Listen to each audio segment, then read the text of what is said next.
we'll need these. I don't know. Maybe.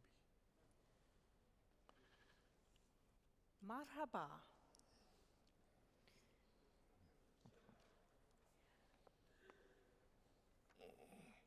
I'd like to begin by acknowledging the kingdom, the people here, the lands, your culture, your history.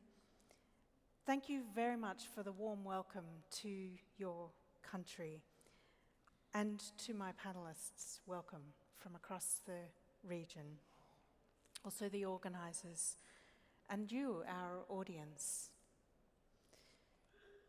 Mining has a bright future, as we've already heard this morning, particularly as demand for critical minerals skyrockets. And it also faces some daunting challenges in fulfilling that demand. The Kingdom has expressed ambitious goals in bringing us all together here, and we very much appreciate that. This panel is an opportunity for you to hear from ministers across the region some of the challenges and the opportunities, and the opportunity for regional collaboration. My goal is for you to have a window into the minds of government across the region, and perhaps also a window into the soul of government. At the DPI, the Development Partner Institute, which I lead, we're particularly interested in the opportunities to promote and accelerate development that enables communities and countries to thrive and flourish. We know that there are examples of where that happens today, and we also know that there are examples where it doesn't. And I love the spirit that I've already seen with this conference of openness and willingness to share learnings and experiences. So let's progress as we learn together. Let me introduce my panel as we open that window on the topic of what are governments doing to maximise mining's contribution to their people, and does the challenge offer opportunities for regional collaboration? So, to my left, His Excellency Khorayef, Minister for Industry and Mineral Resources, whom you've already heard from today, our hosts from Saudi Arabia. Thank you so much. His Excellency El-Molla, Minister for Petroleum and Mineral Resources from Egypt. Minister Adegbite, Minister for Mines and Steel Development in Nigeria. And Her Excellency Kutmanova, Minister for Natural Resources, Environment and Technical Supervision from the Kyrgyz Republic. So welcome, Your Excellencies. Delighted to have the opportunity with this panel. So let's dive in. My first question is to you, Your Excellency. What are your goals in maximising mining's contribution to your people? Thank you. And first of all, I would like to thank everyone here for sharing their time and being with us here during this very difficult times. Saudi Arabia is very keen about really bringing the world together to see how we can develop the mining industry in a way that will leave a great impact on the people.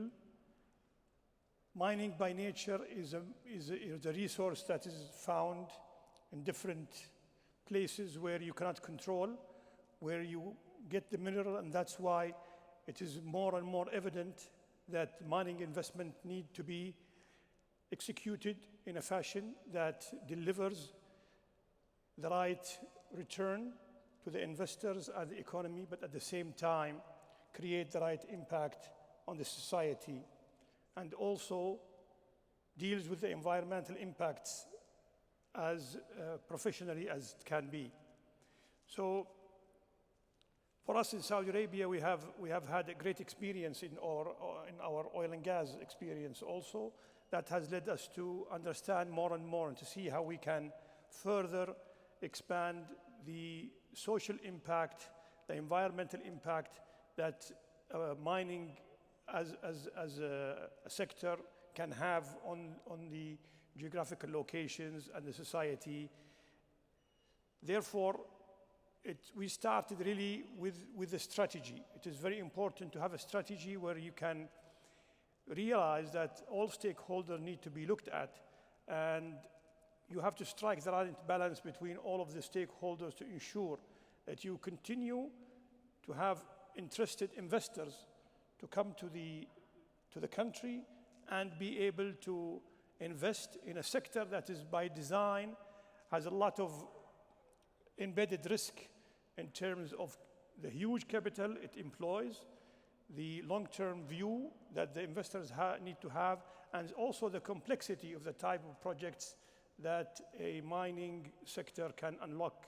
And therefore, even when it comes to financing and the financing tools and so on, is quite unique.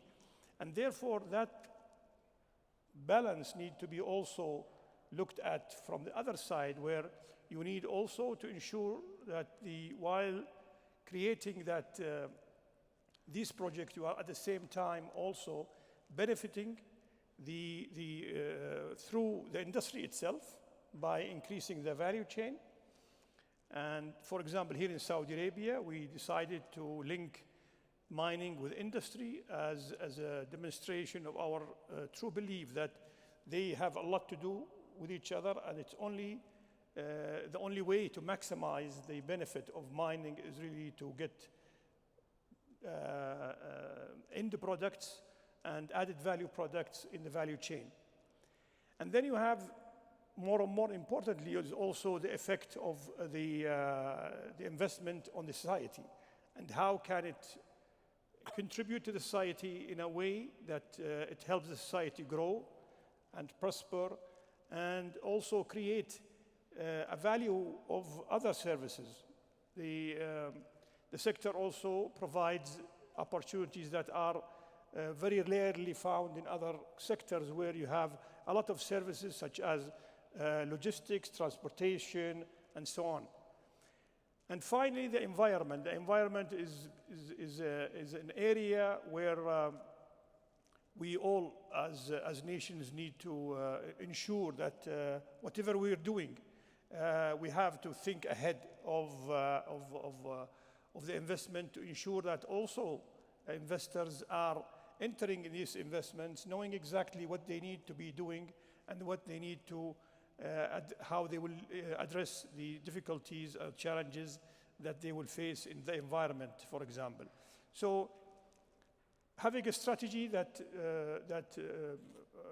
takes into consideration all of this, and then execution. Execution is very tricky, because you can have all of this in paper and it looks very good, but when you start executing, that's where you really run into issues of how to really be disciplined in the execution, especially in areas where the social and the environmental sector is involved. And that discipline is the only way you can demonstrate to the investor that the country is really serious about its business. And that's where we can see the investors really believing in what we are saying as governments, or they are just saying it's a government that is giving a lot of promises but under-delivering. And finally, and this is exactly what we are doing here in Saudi today, is collaborating with other countries, with other regions. The mining is all about geology, and geology has no boundaries like countries. And the different geologies are, or the similarity in geologies will create a lot of synergy between countries. It's also the synergy of how we can create the value chain. In some countries, you will probably have the mining process itself. In others, you will have the processing and then the manufacturing and then logistics and so on. And above all, the human talent and the human capital that is required to ensure that we have the sector provided with the right talent and the local talents who are able also to grow and progress as a result of this investment. That's fantastic. Thank you, Your Excellency. So you've spoken there about your objectives. Could you give us perhaps I'd like to dive in a little deeper, if you could give us perhaps 2 examples of how you're, specifically here in Saudi Arabia, looking to maximize the contribution of mining for your people?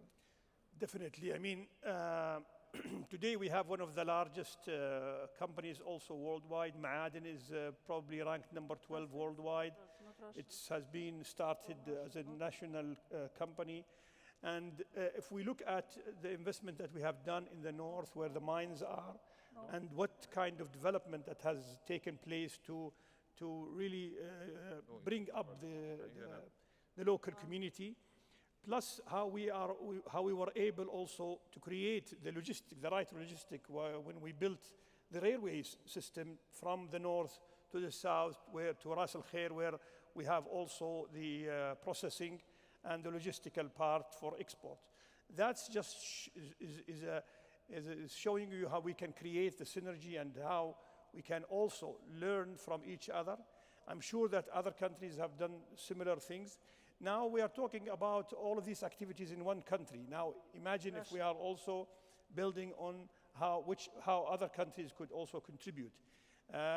Also in our new mining law, we are planning to have focus on certain areas where we believe there are huge reserves of certain minerals and where we will create a system of auctions. And that by itself is really will create a different way of how we will design the license or the rights of the location in a way where you can in advance look at the future and see how you can plan back the future from today and design the rights of the mine or the location in a way that you at least can predict what will be the result in 20 years or 30 years from now. Fantastic. Thank you, Your Excellency. And we'll come back to regional collaboration because that's an important part of our conversation. So I'm going to turn to you now, Your Excellency El-Molla. In light of your reform program in Egypt, can you please shed light on the mining sector? What reforms have you adopted and what have they yielded, please? Thank you. Well, I just want to start it by saying I'm very pleased to be here today, actually, in this very important forum. I have to thank the Kingdom of Saudi Arabia, His Royal Highness the King Salman ibn Abdulaziz, and my brother, Minister Bandar.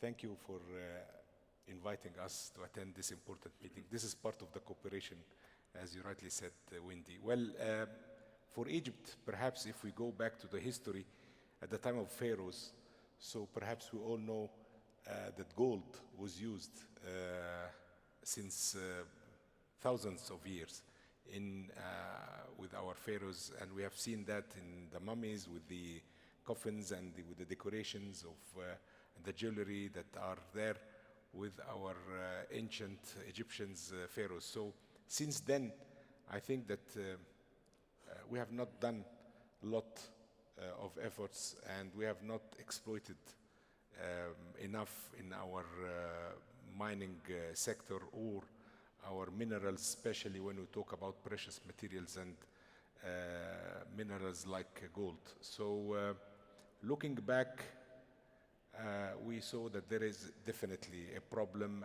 and accordingly we did contract with a big international consultancy firm to see what's wrong, what's the problem. So we discovered then with the study outcome that the legislation is not attracting, or on the contrary, it is repulsive, and the fiscal regime is not correct, and so forth. So it is not the proper environment for investment in this sector, while on the contrary, in oil and gas, we are attracting quite a good number of investors, international companies.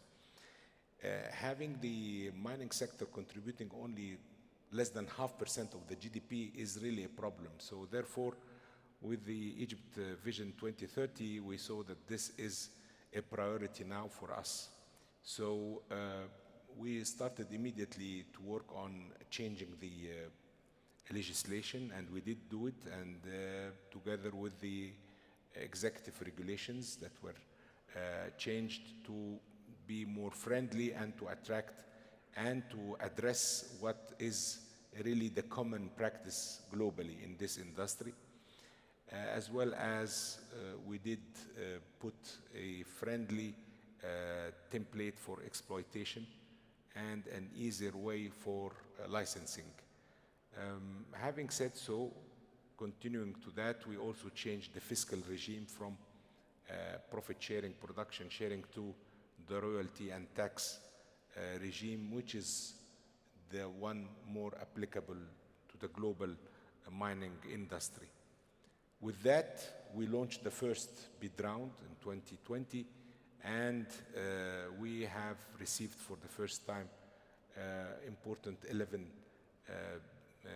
winners, bidders that were awarded some good acreage of exploitation, or let me say first exploration activities in our eastern desert.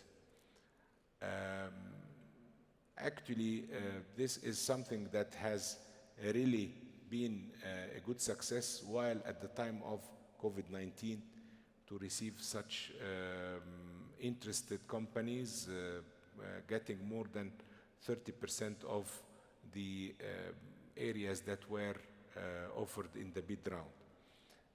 After that, we really started to have them awarded and to get into handing over the sites to start working and to start their activities of exploration. Meanwhile, our strategy is working towards developing really some good, let me say, mining cities. We have at the Red Sea an important location where we have our important Sukkari gold mine with Centamin, and there we decided to have like a mining gold city, gold industry city, where we are going to have our gold refining, as well as some of the laboratories that are needed for servicing. Meanwhile, we have also some other industrial cities in the western desert, where is the phosphate belt, as well as the copper in Sinai, where nearby Nuweiba city. So these are the three locations where we are going to have some industrial cities focusing on the added value of these minerals, as well as developing some dedicated training centers for the proper development of the youth, in order to have the artisanal mining getting into the umbrella of the administration, so that we can develop them and have them professionally trained and developed, and to add value to the society.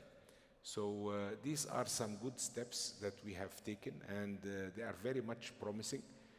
And I think that with what we were speaking earlier, and perhaps in the earlier session with Mr. Bristow from Barrick, he mentioned the Arabian-Nubian Shield, and this is actually what is between the Saudi Arabia, Egypt, and Sudan, when the Red Sea in the middle, where we think that there are a lot of underexplored mines and minerals that we are going to have some very good prospects and potential together there.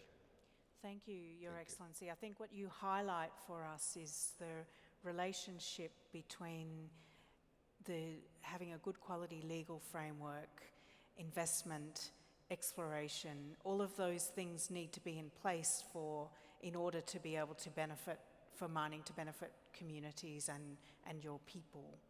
Exactly. So turning to you now, Your Excellency Adegbite, I'd like to ask you, what do you see as your goals in Nigeria for maximising mining's contribution to your people?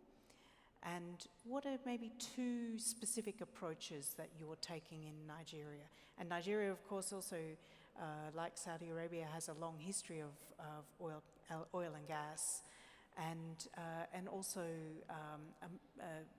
mining sector is important for the country. So if you could give us your perspective, please. Thank you so much. Well, I would like to express my appreciation as well to Saudi Arabia, the Kingdom of Saudi Arabia, for inviting Nigeria to this forum. It's unique in its presentation. We do appreciate this. In Nigeria, we've learned, we had the unique opportunity to learn from our experience. You know, we had failures in the oil and gas industry. When oil and gas came in 1958, the people were not taken along. And you had a situation where a company like Mobil had a compound within the community with all the opulence that comes with that, you know, power, schools, good roads, and just outside the boundary, it was abject poverty. And the people always looked up that, look, they want to get in there, which of course led to the agitations later on as those little kids grew up. Now, having learned from that, the first thing we did was to give ownership to the communities. If you want to mine, the Nigerian government has done some work to de-risk the sector. That is, we've gone to do some exploration by ourselves. The government spending money. Not too much. We devoted about $50 million in the first instance to do some exploration. So if you come around, we can tell you reasonably what to find and where. But before you could start anything, ownership belongs to the community. So that's the first thing. You must get their consent. That consent is important before we allow you to do anything. So it behoves you to go to the community, to talk to them, let them realize the benefits that will come to them eventually, you know. So that's where your own skills have to come up as a corporate entity. You have to get that consent. Once the consent is in place, you come back to us and we'll give you a license. We'll give you an exploration license to go and look further, reserve estimates, all that bits. Then the next thing is the social part of it. While in the oil and gas, the oil company prospered, while the community remained abject poverty. The reverse is the case. It must be simultaneous. As the mining company grows and prospers, the community must also prosper. So there's something we call community development agreement, which of course is done on a 5-yearly basis. These are graduated promises to the community. If you're starting small, okay, we'll do this. Maybe you want to do roads, you want to do schools, you want to do community hall. So this gives ownership and, of course, benefits to the community and immediately. Now, mining is controlled by the federal government in Nigeria. But for the communities where these minerals are found, there's a 13% derivation. So ours is based on a royalty system. You pay a royalty to the government. Once the royalty comes in, 13% of that goes back directly to that community. That's derivation. Before, whatever is left is shared in the federation account. So that ownership and the fact that the benefit comes back to you directly at 30% derivation gives ownership to the community. And that's what we're doing. And I said this briefly yesterday. We've achieved some success with that because we have a few proper mining companies in Nigeria because we're young. I refer to the Segilola gold resources, which is happening in the southwestern part of the country. It's by a Canadian company. It's called Tor Explorations. Now, they successfully exported about 2 tranches of gold now. It's about 7 years in coming. They've gone through exploration, production, development of mines. Now they're exporting gold out of Nigeria, which is a good thing for us. And you could see the growth of the community as they came along. They've done roads into the community. They've given scholarship to students in the community. They've contributed money to community activities. When they're having maybe their communal day, whatever, they contribute. So they're having a cooperation of the community because they're stakeholders. Furthermore, they also employ people from that community because it's best for them. They already live there. You don't have to worry about their accommodation or welfare. They live there. So the majority of people who work at the mines are from the community. So these are ways that we're encouraging all our investors who come into Nigeria to act with their community so that everything is peaceful, because the communities are now stakeholders in that mine and they want it to succeed. The success of the mines is their own success as well. So these are some of the things we've done to make sure that there's community ownership, and then of course everybody benefits ultimately. Thank you. Thank you, Your Excellency. We've got a little under 15 minutes left, and I want to give Your Excellency Kutmanova an opportunity to speak as well before we turn to a deeper conversation about regional collaboration. So let me ask you the same questions, Your Excellency. Tell us about a couple of things that you're doing to maximize mining's contribution to the people in your country, the Kyrgyz Republic. And everybody, if you could please pop on your headsets. Getting the translation? Переводят, да? Okay. Добрый день, дамы и господа, коллеги. Еще раз разрешите поблагодарить Саудовскую Аравию за организацию великолепного форума, который очень необходим, и за приглашение нашей страны принять участие в этом форуме. У нас в Кыргызстане с прошлого года проходят очень большие перемены. Президентом Кыргызстана Садырнургожоевичем Джапаровым приняты ряд указов и решений, которыми предписывается начать полномасштабную реформу во всех отраслях экономики, и в том числе горнодобывающей отрасли. У нас имеются очень перспективные месторождения. Около 200 месторождений золота и других полезных ископаемых на сегодняшний день. There are many opportunities in this field, and we are holding. Currently, we are working to expanding the scope in this field, and we are planning to set the goals for the future to expand in our operations. Of course, our country is mainly mountain area, and this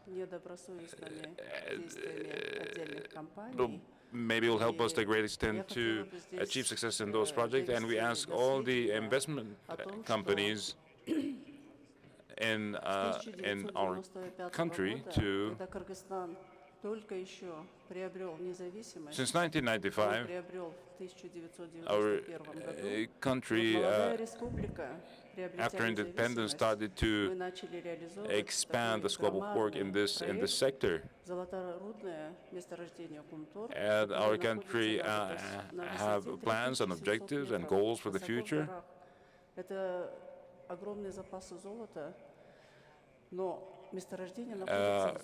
We have many types of minerals, such as gold, and other types of minerals in mountains.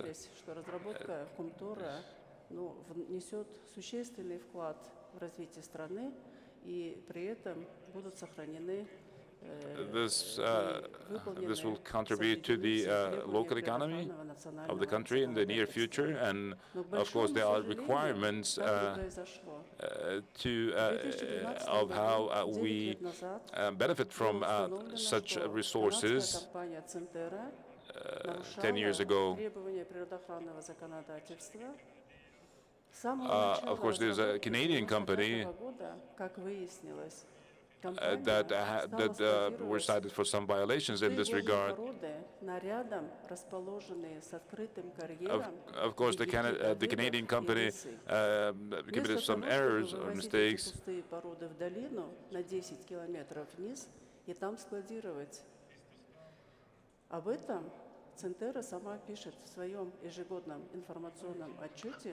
The violations were mainly pertaining to pollution issues. And this time we are asking international partners in this who work in this sector not to pollute the environment, not to pollute this beautiful nature. И всего на леднике было складировано более 1 миллиарда тонн пустых пород. И эти горы, зловещие черные горы, сегодня нависают над белоснежными берегами. Естественно, такое отношение варварское отношение к святыне, к водным ресурсам, к ледникам. This type of interaction with our environment is not accepted in our country. Of course, our country have a very good relationship. It's well known for its fresh water and beautiful nature, especially the water resources. Естественно, такое отношение, такие действия, они не могли вызвать возмущение, недовольство населения. И, конечно же, any mistakes that will be committed in the future, it will not be accepted. Стало пресекаться, но эта борьба длилась почти 9 лет. Вот. И and of course, those interactions took place about 10 years ago, and of course there are some measures that are taken for this company. Many protests arose from the people of our country against such companies for their non-compliance with the environmental regulations to preserve our water resources. Государственные органы, сам бизнес, местное население, общественность выстроят отношения между собой таким образом, чтобы они были доверительные, честные, ответственные, уважительные. We ask all the stakeholders, the companies, to respect the internal laws of our state and to законодательству страны. И поэтому мы сегодня проводим реформу.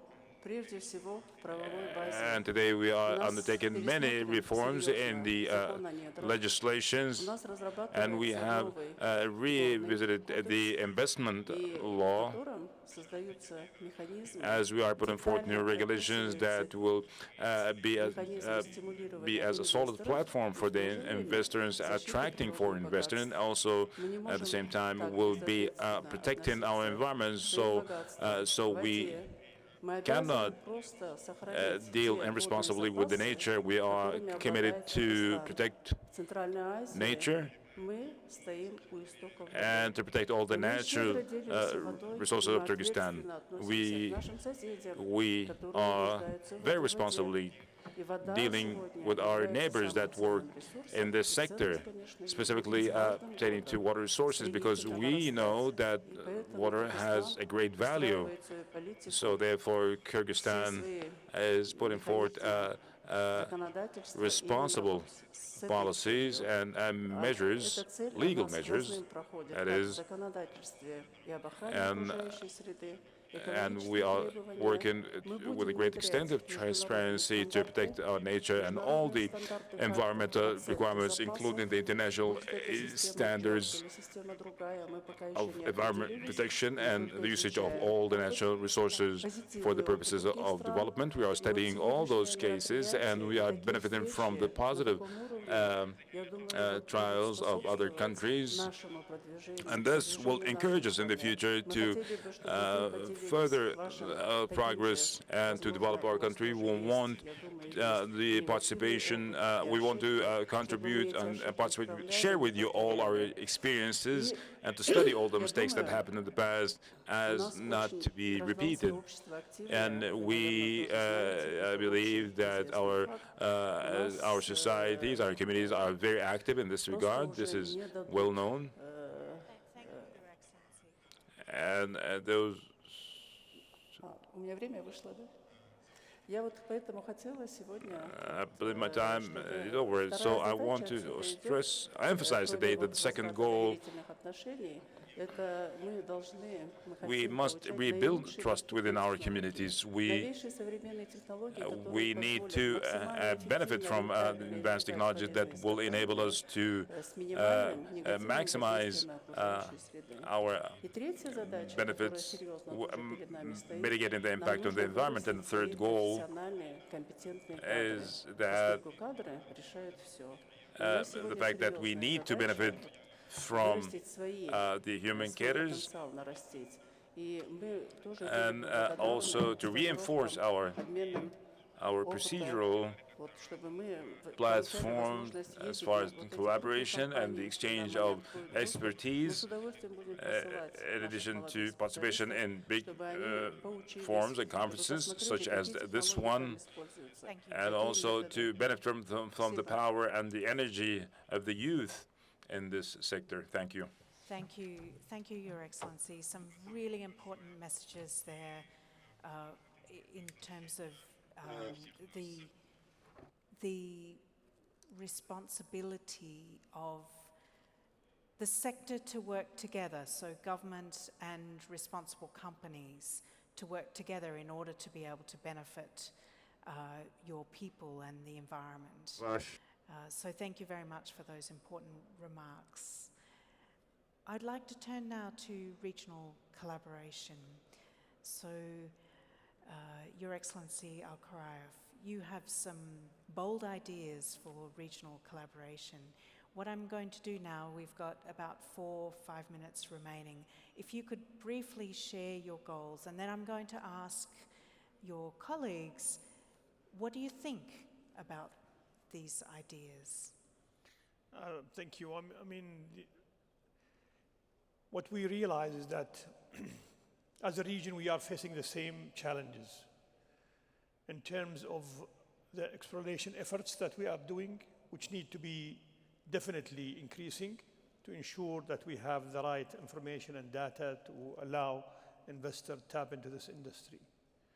Secondly, the human capital requirements that we need to ensure also the readiness of the talent for these investments actually to flourish and to grow. And thirdly, we need to collaborate with regards to the policies that we decide to adopt in our region to ensure the alliance of these strategies that are allowing investors to freely move and benefit from all of the region in the way that to maximize the benefit for all countries. So these challenges are serious, and the mining sector is quite tricky when it comes to the different also elements. It's not like oil and gas, where it's copy-paste almost here and there. Here we have in every mineral, there is different set of criteria and an investment and so on, from a very, very basic operation to a very complex operation, depending on the mineral and also the reserves that mineral allows. So that kind of collaboration is a must. Logistics also is a very important element. Today, we may have abundance of resources, but to move that resource from one point to another, that's a challenge of logistics that is sometimes just kills the whole project from day one. Then finally, the processing. We are big believers that our countries have a great opportunity to be able to invest in the processing, in the midstream and downstream, in the final product. So all of this just shows you how the opportunities are when it comes to collaboration. And finally, what I want to close with is really, we're starting this whole thing together, and we are opening a discussion to see how we can develop it more and how we can also learn from other countries and understand also what other countries would love to see in such form or other forms in the future. Thank you. Fantastic. So what would your call to action be? My call to action is definitely to continue working together, collaborating, bringing governments with investors, with financial institutions, with service providers to discuss the challenges, to work together for a mining industry that is beneficial and impactful for our economies and our citizens. Fantastic. Your Excellency El-Molla. I really agree 100% with what His Excellency has said, my brother Bandar. Actually, to summarize what he said, this collaboration needs to be made, and we have historically the same challenges in the entire region, and actually, therefore, the future is full of promising opportunities. Therefore, to summarize what His Excellency has said, I think that we need to build a platform where we need to then put together our efforts for geological surveys, for airborne surveys, for service companies, for laboratories, for fiscal regimes, for investment funds, whatever. This could come together under a forum or a platform that needs to be developed so that we can then have an institutionalized method of collaborating together under this umbrella, because historically, as we all said here, that oil and gas has had its own institutions for years ago, and they have their own forums and so forth. But mining has not had the chance yet to have its platforms, its forums, the collaboration and so forth. So it's time now to have to unite together through some proper forum, and I think that this has been one of the forums, and I think that Saudi has started to kick off the initiative, and I think that we need then to put it into or under a formal way of institutionalize this setup. Fantastic. Thank you. Thank you, Your Excellency. A couple of final words. The clock has run down.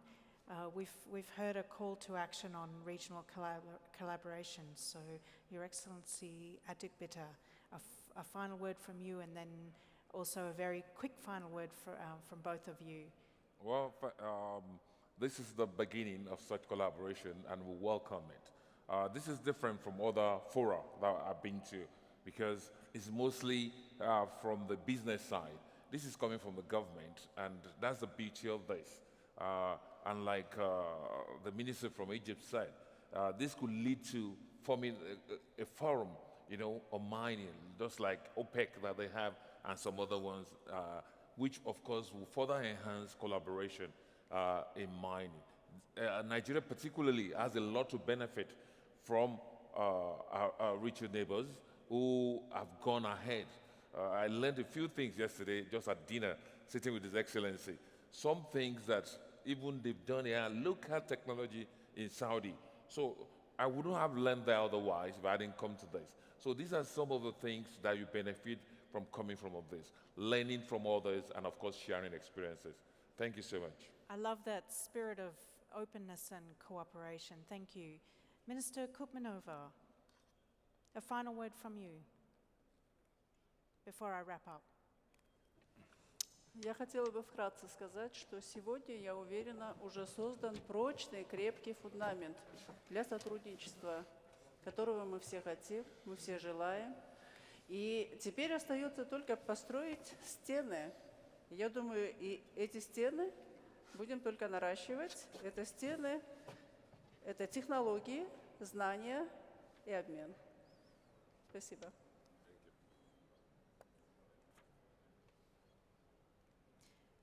Thank you. I love the things that really stood out for me, the ideas around regional collaboration, the recognition of the impact and the importance of impact for positive impact for people. أشكرك على هذا I think the التأثير other thing بالنسبة that للشعوب really الشيء stands الآخر out for me in this conversation is a willingness to acknowledge that sometimes it looks good on paper. We live in an increasingly complex world, and with the Development Partner Institute, our work is around bringing people together to tackle that complexity.